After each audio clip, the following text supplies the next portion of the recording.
RMC, l'after, Gilbert Bribois. Alors, on va parler de l'Algérie plus en longueur tout à l'heure, mais on a Hicham qui est là au 32-16 et qui veut réagir. Il y a une actualité importante concernant la sélection algérienne. Demain soir, il joue un match amical en Irlande. Ouais. Donc contre l'Irlande. Voilà, contre l'Irlande. Et aujourd'hui, le coach Saadan a réduit le groupe de 24 à 23. Il a viré un des 4 gardiens, c'est ce qui était prévu. Ouais. Il a renvoyé à la maison le dénommé Zebamouche, qui rentre à Alger dans son club, le MC Alger. Tu sais, le Mouloudia, en même temps, il pouvait pas en prendre 4 de gardiens. Donc, oui, voilà. Hicham, bonsoir. Bonsoir l'after. Ça va Hicham? Bonsoir. Ça va et vous? Ça va. Ça va. Hicham, est-ce que tu es confiant? Parce que pour être tout à fait franc avec toi, nous, on ne l'est pas du tout. Pour vous, bon. Ah, ça y est, tu nous as tout troublé là, Gilbert. Mais non, mais... tu m'as troublé, Gilbert. Non, mais moi aussi, je suis pas très confiant. Surtout avec ce qui s'est passé avec la blessure de Morad.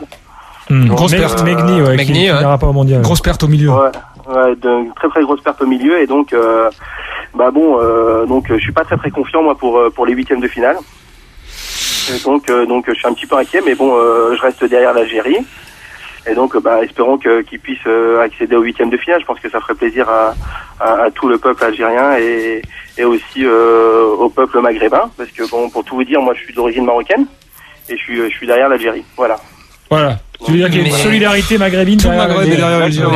Le groupe, tu sais, en décembre, qui a eu le tirage au sort, on a dit que c'était un groupe plutôt abordable. Exactement. Tu sais, c'est plus tu te rapproches de la montagne et plus tu te dis que c'est haut quand même, quoi. Ouais, non, parce que les États-Unis, ça devient quand même une bonne équipe, quoi. Non, mais tout à fait. Et c'est ce que me disait Abdel Jadaoui, un ancien joueur, ancien sélectionneur de l'équipe d'Algérie, il m'avait dit que, justement, le problème, c'est qu'en Algérie, on n'arrive pas à considérer à sa juste valeur l'équipe des États-Unis, comme tu dis, alors que c'est une équipe qui monte en puissance depuis quelques années. Quart de finaliste. Donc ils se disent, les Slovènes et les Américains, on les bat et on est en huitième, c'est ça? Oui, mais ce que nous disait Jadaoui, il me disait, mais non, mais d'ailleurs, la Slovénie, c'est une bonne équipe, ils ont sorti la Russie. La Russie en barrage, ouais. Voilà, et et le reste, c'est que l'Angleterre, quoi. Donc, bon. Philippe, tu le sens comment, toi, l'Algérie, la Coupe du Monde? Pas bien. Un peu comme toi, Gilbert, pas bien. J'ai du mal.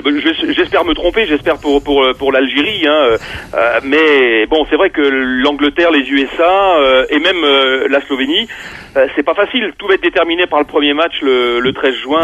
Par la Slovénie. On dit que c'est les deux petits du groupe entre guillemets. Je suis pas sûr. Effectivement, vous disiez que la Slovénie avait sorti la Russie. C'est quand même une référence et ça va pas être facile. Moi, j'ai du mal à les cerner. Alors, à leur crédit, la préparation qui, pour une fois, paraît-il, les confrères algériens le répètent depuis quelque temps, a été bonne.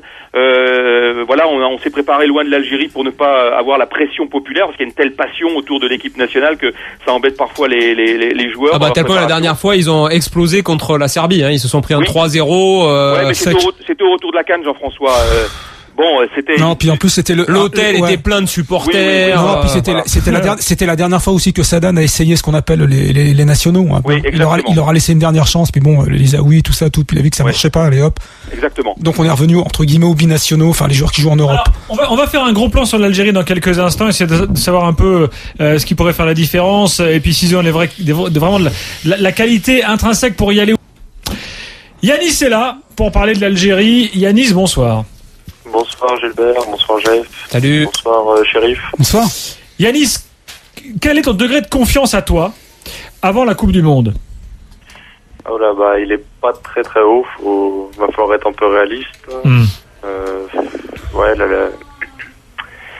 L'Algérie a fait une belle campagne de qualif pour la Coupe du Monde, avec beaucoup d'envie, du cœur, avec les événements qu'on connaît, etc. Elle a fait une belle CAN, entre guillemets.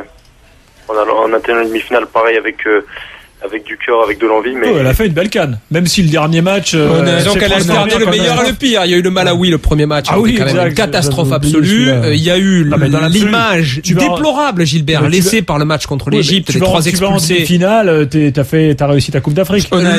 Une honnête CAN. Voilà, une honnête CAN avec un très beau match contre la Côte d'Ivoire. Où là, ils ont été enthousiasmants. Parce qu'il y a un match pas terrible contre le Mali, une victoire 1-0 sur coup de pied La arrêté. Côte d'Ivoire, ça valait le coup. C'était le match de l'Algérie. Là, on a vu une équipe d'Algérie qui méritait vraiment qu'on ait espoir en elle et qu'on s'intéresse à elle ce soir-là. Yanis? Ouais, mais le problème dans ce qu'on dit, c'est qu'il y a de l'envie, il y a de l'abnégation, etc. Mais il manque vraiment des qualités techniques, il manque des leaders techniques. Par exemple, regardez la saison un peu des cadres de cette équipe. Il y en a plein qui jouent pas. Où la moitié ne joue pas dans leur club. Ziani, est-ce que vous avez entendu une bonne saison de lui à Wolfsburg? Il a joué 10 matchs sur toute la saison. Il n'y a pas que lui, il y en a un paquet. C'est la différence entre l'Algérie et la Côte d'Ivoire qui possède 11 joueurs qui sont quasiment tous titulaires dans des grands championnats. La chance de l'Algérie, c'est le calendrier. Parce qu'il joue la Slovénie au premier match. C'est pas faux. Et si tu gagnes face à la Slovénie, il peut se créer un truc. Ouais. Parce que quelque part derrière, peut-être qu'il te manque juste un point pour te qualifier. Ah non, tu peux passer le premier tour avec 4 points. C'est-à-dire tu bats la Slovénie, tu perds une petite défaite contre l'Angleterre 1-0 et tu fais match nul avec les États-Unis, tu as 4 points. Et si les autres équipes se sont neutralisées, tu peux passer en 8e. Exactement. Il faut juste battre la Slovénie. Voilà. Yanis? Ouais, enfin bon, on a quand même, faut reconnaître que le groupe n'est pas facile. Alors, pour moi, on n'a pas hérité du pire, parce que l'Angleterre dans les gros, je pense qu'il y avait pire. Le Brésil, l'Argentine, ça nous aura achevé. Les États-Unis en outsider, je pense que là aussi ça va. Il y a pire, même si les États-Unis, je reconnais que depuis quelques mois, même depuis une bonne année et demie, c'est une belle équipe en construction et après bon, l'Algérie ne s'en prendra qu'à elle-même si elle passe. Non, mais c'est déjà pas mal. Tu sais, c'est. Moi, je connais pas tout de la façon de fonctionner de la fédération algérienne. Il y a quand même un truc qui m'a étonné, c'est ce qui s'est passé avec le dénommé Fabre, le gardien de Clermont. Ouais. On a suivi ça sur RMC. C'est un gars qui est un honnête gardien de Ligue 2. Hein. Bon, c'est pas Hugo Lloris. Ouais, voilà. Hein. Bon, enfin, Michael Fabre. Encore jeune. Voilà. Il y a quand même, Yanis, je sais pas ce que t'en penses, un problème de gardien. J'ai rien contre Chaouchi. Enfin, on a quand même vu, Chaouchi, il a, je veux dire, Chaouchi, il a des grosses lacunes. Faut dire la vérité. On peut dire. Vas-y, je t'en prie, Yanis. Vas-y, Yanis. Excuse-moi, chérie. Le problème de Chaouchi, c'est qu'il a un fond, il a des qualités à exploiter qui sont très bonnes. Il a de belles qualités, enfin, il a des belles qualités, mais qu'on doit exploiter. Et le souci, c'est que c'est un gardien qui est capable du meilleur et de nous sortir un super match comme il a fait à Khartoum contre l'Égypte. Mais il est capable aussi du pire, encore contre l'Égypte à la CAN où il fait il fait un match. Il y a un scandale.